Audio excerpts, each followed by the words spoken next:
লেখক, বুদ্ধিজীবী ও রাজনীতিবিদ বদরুদ্দিন উমর মারা গেছেন। সকাল 10টায় রাজধানীর একটি হাসপাতালে তিনি মারা যান। মৃত্যুকালে তার বয়স হয়েছিল 93 বছর। দীর্ঘদিন ধরে বার্ধক্যজনিত নানা জটিলতায় ভুগছিলেন বদরুদ্দিন উমর।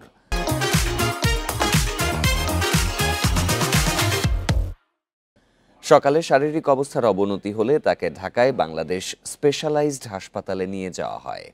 ঢাকা বিশ্ববিদ্যালয়ে খণ্ডকালীন শিক্ষক হিসেবে পেশাজীবন শুরু করেন বদরুদ্দিন উমর। পরে রাজশাহী বিশ্ববিদ্যালয়ে সমাজবিজ্ঞান বিভাগ প্রতিষ্ঠা করেন। বাংলাদেশ কৃষক ফেডারেশনের সভাপতি এবং গণতান্ত্রিক বিপ্লবী জোটের কেন্দ্রীয় সমন্বয়কারী ছিলেন তিনি। একসময় পূর্ব বাংলার কমিউনিস্ট পার্টির কেন্দ্রীয় কমিটিতে ছিলেন বদরুদ্দিন উমর। 2003 সালে তিনি জাতীয় মুক্তি কাউন্সিল নামে একটি সংগঠন গড়ে সভাপতির দায়িত্ব নেন। চলতি বছর বাংলাদেশের সর্বোচ্চ বেসামরিক পুরস্কার স্বাধীনতা পুরস্কার পেলেও তা গ্রহণে অস্বীকৃতি জানান বদরুদ্দিন উমর।